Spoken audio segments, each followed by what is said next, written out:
I'm Jazz, also known as the purple-haired granny. Welcome to my messy, chaotic urban garden. Join me as I work to transform my neglected house and yard into a beautiful, thriving space. Together, we'll tackle garden projects, DIY fixes, and share tips for bringing life back to an urban oasis. Subscribe and follow along on this wild and wonderful journey. Hey y'all, welcome back. Today I'm going to talk about some of the challenges I faced this year, what I learned, and what I plan to do differently next year. Gardening is truly a marathon, not a sprint. When I started, I thought it was just about putting seeds in the ground and watering them. Boy, was I wrong. Every year I learn something new, and this past season has been full of lessons. If you've ever struggled with low light, poor soil, or plant spacing, stick around. You're not alone. Let's start with tomatoes. I've learned the hard way that vegetables do not do well in low light. My tomatoes, in particular, were really suffering from not enough sunlight. I mean, I'm getting ripe fruit off of them, but they're so leggy due to the lack of light. I'm definitely moving them next season to get more direct light. And then there's my soil. Clay soil is not ideal for growing, but I've learned that even with clay, as long as you have good light, plants can still thrive. The tomatoes in the backyard are my example. Clay soil with lots of light beats good soil with low light any day. I really need a better irrigation system, especially for the backyard. I have been looking into Oyas, which seem like a good solution for keeping the soil moist without overwatering. Some of my plants, like loofah, really struggled during drier periods. The terracotta spikes I got seemed to help with that situation. I made some serious mistakes with plant spacing. These aromas, there's 6 plants right here. I planted my tomatoes and peppers way too close together, which just invited disease. And don't get me started with the epic battle between my loofah, tomatoes, and morning glories, all fighting for real estate along the same fence. I've definitely learned to give each plant the space it needs. Another big challenge for me has been fertilization. I'm seeing some yellowing in my leaves, so I really need to fertilize. I still haven't got any fruit yet, but it's still early yet. I'm thinking, I've got a fertilization and sunlight issue. I know it's important for plants to thrive, but there's a balance. Too much is as bad as too little, and I'm still figuring out how to get it just right. There's the bigger blueberry that we moved.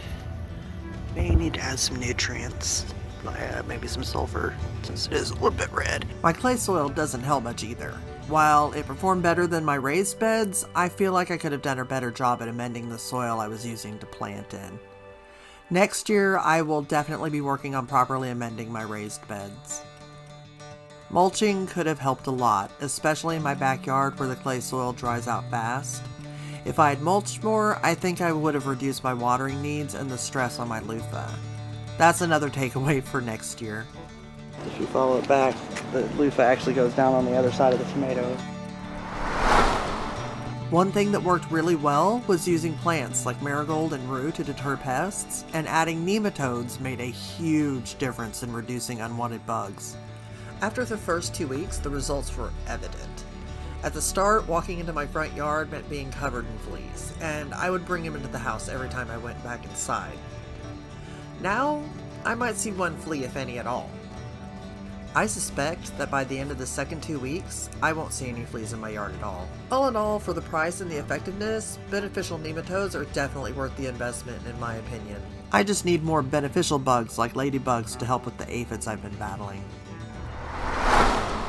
I've realized that to maintain a healthy ecosystem, I need more native flowers to attract pollinators. A diverse ecosystem is key, and I want to keep everything as native to my area as possible. My cucumbers also struggled this year due to lack of proper support. I need better trellises for them so I don't have to do a mid-season shift of plants. And as for my loofah, I've learned that it takes up a lot of space and needs a strong trellis to climb. Next time, I'm going to plant it in a raised bed with a solid cattle panel trellis, giving it the room it needs to spread out.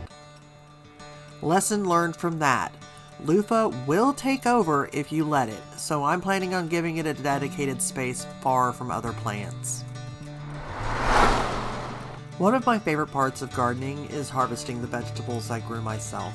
There's something so satisfying about seeing food I preserved from my garden filling up my cabinets and fridge. It's the ultimate reward for all the hard work. Gardening has also helped me connect with my neighbors and nature in a way I haven't in decades. His name is George. We like George. I've talked to my neighbors more in the past few months than I have in years, and I'm no longer worried about my vitamin D levels with all the time I've spent outdoors. And the best part? I've spent so much time with my grandkids passing down my love for gardening. What are you doing so far? Like, what are you doing right now? Well, I was harvesting my basil. Now I'm trimming up the tomatoes, and I got rid of that one branch that wasn't a stem. So I got rid of that. How are these things doing? Well, I mean, look at them. Boy. Yeah, see that another rolled out. Oh, yeah! I hope they carry that joy with them as they grow up.